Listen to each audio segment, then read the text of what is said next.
Hi, I'd like to share some pictures and thoughts with you on my holiday to Singapore, Malaysia and Thailand.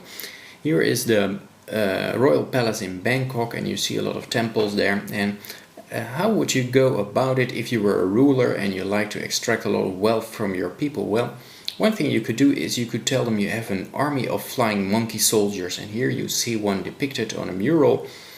And maybe only a third of the people really goes for that. Maybe they do not even believe you have this army, but they think, well, better safe than sorry, a bit like Pascal's wager.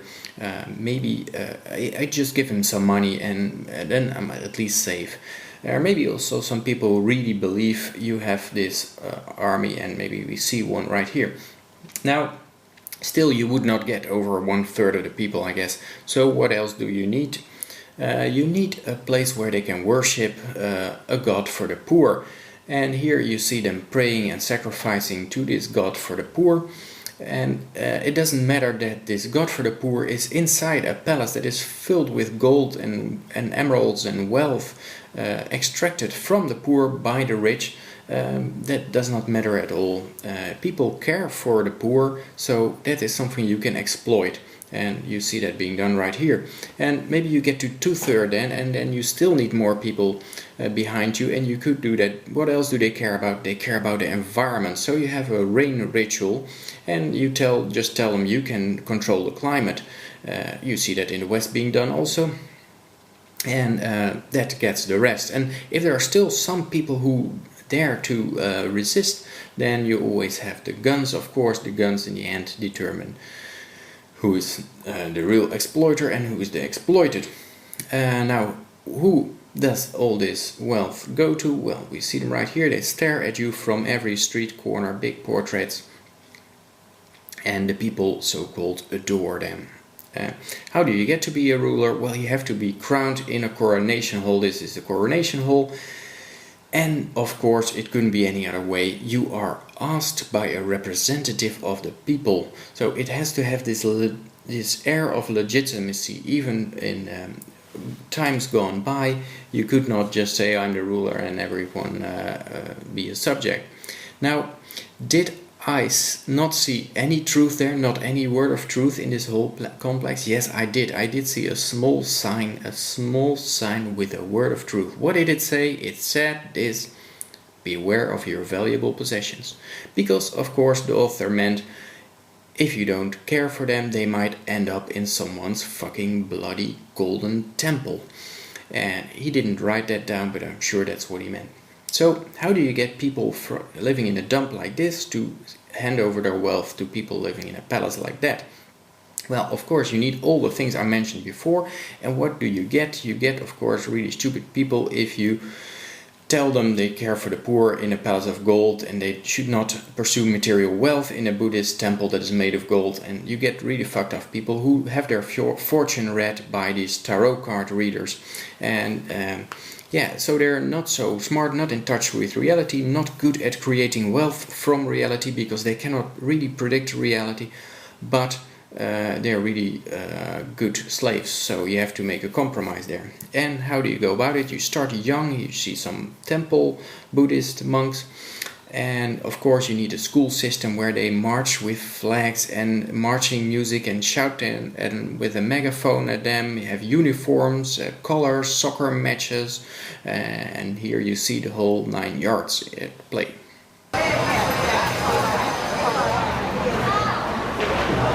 ต่อไปนะครับจะเป็นการเดินพาเหรดของนักกีฬาทั้งหมดเตรียมสวนสนามขวาหัน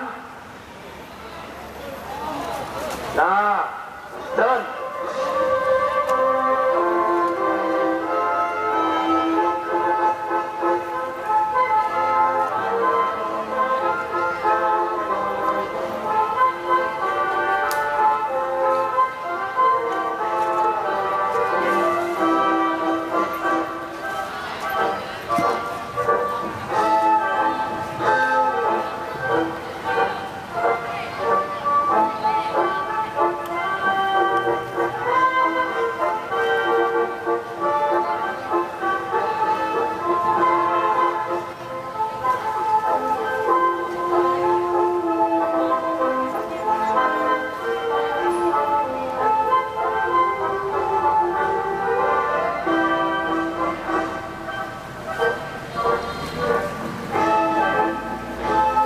So around this school, of course, you also have shops where you can have buy lots of flags and real size statue of the rulers and lots of religious items. So make the whole thing complete. What else did I see? I also went to the north of Thailand where you have the so-called long neck people. And it's not that these people have naturally long necks, but they mutilate their kids and show them off to tourists. They put a new brass ring around their necks every year, I think, and they heat it to bend it, and it makes burning wounds often, and it pushes their shoulders down so they get really long necks. It's of course a horrible practice, but the guide said that in their culture that was considered beautiful, and they were welcome as refugees from Myanmar because the government shooting at them there, and they even got a working permit, but only for agricultural work, which in practice of course means they have a working ban except for agricultural work. Now that is very difficult, different language use, and of course you couldn't do that, you have to say a working permit. So there could be a person among them that could invent a new cure for cancer, but he's not allowed to because he has to grow rice or mutilate his kids and show them off to tourists. What else did I see? I saw these two kids on a bamboo stick above the water, and they had to beat each other to fall into the water. And after this picture was taken, the big guy on the left beat the small guy on the right, but the small guy kept hanging upside down on the bamboo stick, refusing to fall into the water. Then the crowd started cheering, and the big guy looked bewildered what to do next. What could be the intention? What do they want of me? And what they wanted is that they beat on his hands so he fell into the water. So he beat a few times on the little guy's hands, but the little guy didn't want to let go. So he stopped, looked around again, amazement if that was really what was expected from him, from society, and the crowd started cheering again, and he continued beating the guy's hands. Now, isn't that a bunch of strange things that humans do to their offspring and to each other? You wouldn't see any flower mutilating its offspring to get material gain off, or you wouldn't see any animal doing that kind of strange stuff. And of course, you see your elephant here making a picture which is a bit weird maybe, but the elephant knows what he's doing because he gets a lot of bananas in the end.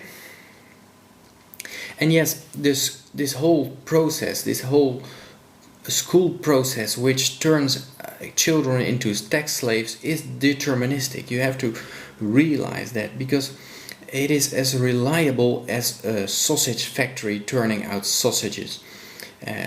Just like that is a reliable, predictable process where people only invest resources and time into it. If it turns out sausages, people would not turn in their resources and their effort into the school system if it in the end did not turn out tax slaves. Because if people would just show their free will in the end and said, well, you tried all this, tell me all this stuff, but I just stick up my middle finger and I do whatever I want, then people would not sink resources into it. The government knows that people are deterministic, and they know that it works as reliable as a sausage factory. So that is how you turn freely acting individuals into slaves, obedient slaves.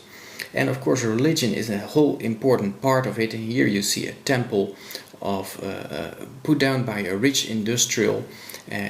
This monument indicates the suffering of humanity, and of course you are taught in this Buddhist temple that you should not pursue material gains, and it is told by a person who pursued material gains. So it is another way to fuck up people's head, to get them to be obedient. And of course Buddhism does not work either. No religion does. In Thailand, 95% of people is Buddhist, and there are even monks who have the floor in front of them wiped so they would not step on an ant, because they would not want to induce any violence, because it could be a reincarnation. But still there is a lot of violence despite this proclaimed non-violence. If you start a casino, you will be aggressed against. If you are a long-necked person and you want to invent a cure for cancer, you will be aggressed against. There are plenty of police stations that do so. So Well, this was my reflection on the Thailand visit. Please feel free to rate and give any comments. Thank you very much. Bye bye.